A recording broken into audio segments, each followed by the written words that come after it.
අයියේ ඉතින් කොහමද ඉතින්? හොඳින් ඉන්නවා. අපේ කත්නෝර සිරිදම් මහනුවර ගැන ලස්සන කවියක් කියන්න බලන්න. හදලා තමයි කියන්නේ. කමන්නේ ඉතින්. කත්නෝරුවෙන්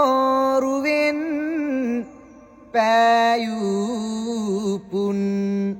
සඳක් ලෙසින්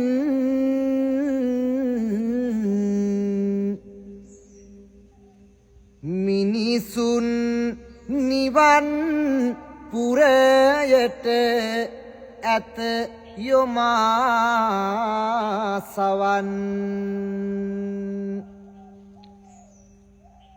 එක අතකට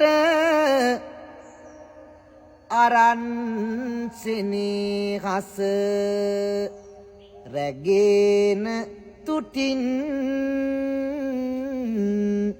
විහිදෙයි වත්මනේ ඒ බන වටාපතින්